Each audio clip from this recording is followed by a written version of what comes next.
تحریک نفاذ فقہ جعفریہ کے وفد کی صوبائی وزیر قانون سے اہم ملاقات، عزاداروں کے مسائل، نفرت انگیزی کی لہر پر تبادلہ خیال۔ ملک میں کوئی شیعہ سنی لڑائی نہیں، بیرونی تنخواہ دار نفرت کی آگ بھڑکا رہے ہیں۔ خارجیوں کا مکو باندھا جائے، عزاداری پر کوئی سمجھوتا نہیں کریں گے۔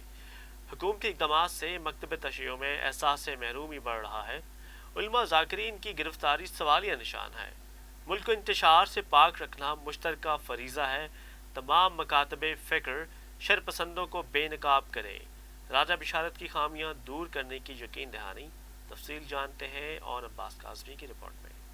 تحریک نفاذ فقہ جعفریہ کے صوبہ بھر سے آئے زعماء نے پنجاب حکومت کی خواہش پر صوبائی صدر علامہ حسین مقدسی کی قیادت میں لاہور سیکریٹریٹ میں صوبائی وزیر قانون راجہ محمد بشارت اور چیف سیکرٹری ہوم مومن آغا سمیت اعلیٰ افسران سے ملاقات کی، جس کے دوران محرم الحرام میں عزاداروں کے درپیش مسائل، پاکستان میں نفرت انگیزی کی لہر اور کالعدم تنظیموں کی سرگرمیوں کے حوالے سے تبادلہ خیال کیا گیا۔ اجلاس کی غرض و غایت بتاتے ہوئے راجہ بشارت نے کہا، ملک کو انتشار سے پاک رکھنا مشترکہ فریضہ ہے۔ سوشل میڈیا پر حکومت ایک ایسے دشمن کا سامنا کر رہی ہے جسے کنٹرول کرنا کسی کے بس میں نہیں۔ بھائی چارے کی فضا کے قیام اور دہشت گردی کے خاتمے میں قائد ملت جعفریہ آغا سید حامد علی شاہ موسوی نجفی اور تحریک نفاذ فقہ جعفریہ نے نمایاں کردار ادا کیا ہے۔ امید رکھتے ہیں آئندہ بھی تعاون جاری رکھا جائے گا۔ تحریک نفاذ فقہ جعفریہ کے رہنماؤں علامہ حسین مقدسی، حسن کاظمی اور علامہ زاہد کاظمی نے حکومتی زعماء پر واضح کیا کہ مجلس و جلوس میں صرف شیعہ نہیں، سنی بھی شریک ہوتے ہیں، سبیلیں لگاتے ہیں، عزاداری پر کوئی سمجھوتا نہیں کریں گے۔ وطن عزیز سے وفاداری اور انسانیت سے محبت جزء ایمان ہے۔ کسی شخص کے ذاتی فعل کو اس کے مکتب کے ساتھ نتھی نہ کیا جائے۔ مکتب تشیع نے اتحاد و اخوت اور امن کے لیے بے مثال قربانیاں دی ہیں اور دیتے رہیں گے۔ ملک میں کوئی شیعہ سنی لڑائی نہیں، بیرونی ممالک کے تنخواہ دار نفرت کی آگ بھڑکا رہے ہیں۔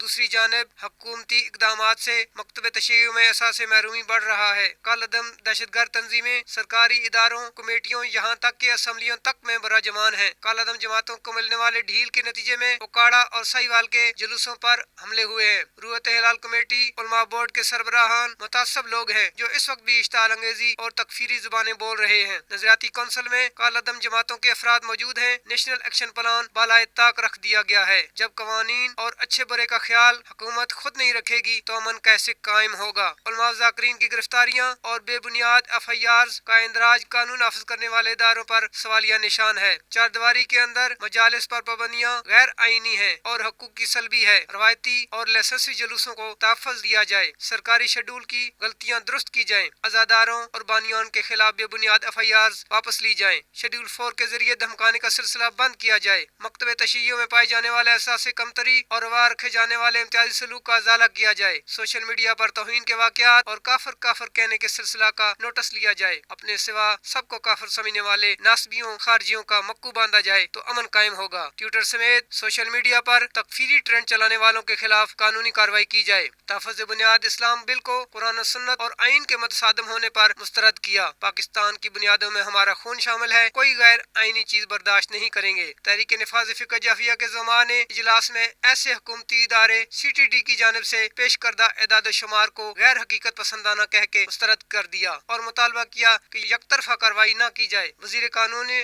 حکومتی اقدامات میں کوتاہیوں کو اعتراف کیا ہے اور خامیوں کو دور کرنے اور بہتر اقدامات کا یقین دلایا ہے۔ مزید مطالبہ کیا کہ تمام مکاتب اپنے اندر شر پسندوں کو بے نقاب کریں اور ان سے لا تعلقی کا اظہار کریں۔ اپنے بچوں کو سمجھائیں کہ منافرت انگیزی کے جال میں نہ پھنسیں۔ ملاقات میں پولیس، سیکیورٹی اداروں کے صوبائی نمائندگان، ڈی سی او اور سی سی پی او لاہور نے شرکت کی۔ تحریک نفاذ فقہ جعفریہ کے وفد میں پنجاب کے تمام ریجنز کے نمائندگان شامل تھے۔